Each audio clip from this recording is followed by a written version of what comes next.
안녕하세요. 김성학 변호사입니다.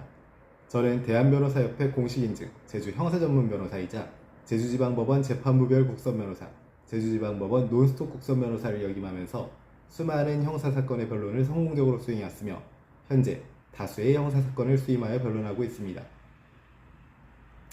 최근 스토킹 범죄에 대한 사회적 경각심이 커지면서 수사기관의 대응도 매우 엄격해졌습니다.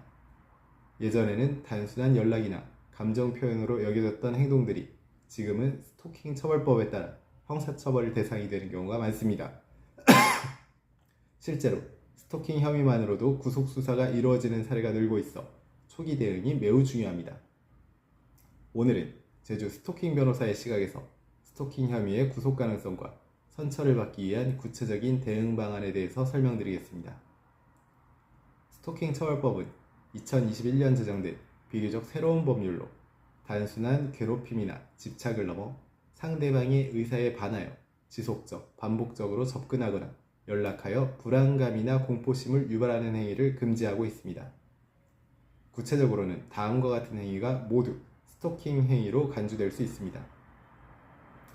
상대방의 집, 직장, 학교 등 근처를 반복적으로 찾아가는 행위, 전화, 문자, SNS DM, 이메일 등으로 지속적인 연락을 시도하는 행위, 상대방을 미행하거나 기다리는 행위, 선물, 편지, 돈 등을 보내며 호의를 가장해 접근하는 행위 등이 있습니다. 이처럼 한두 번의 연락이라도 상대방이 명시적으로 거부 의사를 표시했음에도 계속 행동이 반복되었다면 스토킹 처벌 대상이 될 수 있습니다. 스토킹 범죄의 기본 형량은 3년 이하의 징역 또는 3천만 원 이하의 벌금입니다.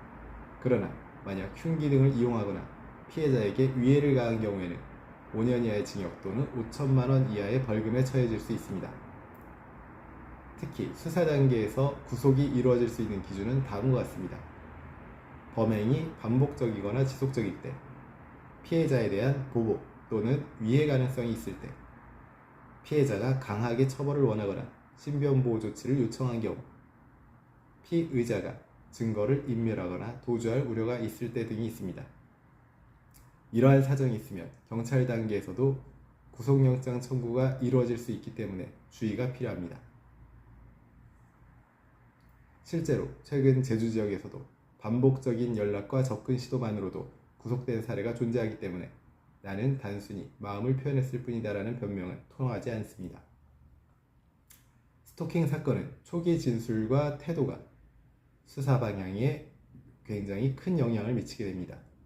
따라서 경찰 출석이나 피의자 신문 전부터 변호인과 충분히 상담해야 합니다. 구속을 피하기 위해서는 다음과 같은 조치를 신속히 취할 필요가 있습니다. 피해자에게 추가적인 연락, 접근을 금지하고 경찰의 잠정조치 명령을 철저히 준수해야 합니다. 피해자에게 직접 사과하지 말고 변호인을 통해 공식적 사과문 또는 반성문을 제출할 필요가 있으며 법률 대리인을 통해서 피해자와 합의를 시도할 필요가 있습니다. 이러한 태도는 수사기관이 재범의 우려가 낮고 진심으로 반성하고 있다고 판단하게 되어 구속 가능성을 낮추는 중요한 요소가 됩니다.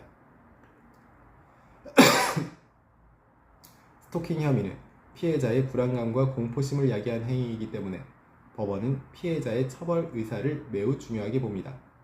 따라서 선처를 받기 위해서는 피해자와의 원만한 합의와 진심 어린 반성이 필수적입니다.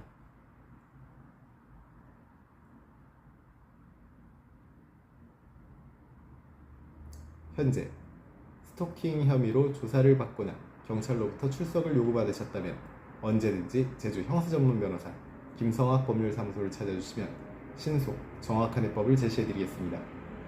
조금이나마 도움이 되셨으면 합니다. 감히 최고라고 자부할 순 없지만 여러분의 권리를 지키고 항상 최선의 결과로 만족을 드리는 제주 형사전문 김성학 변호사입니다. 감사합니다.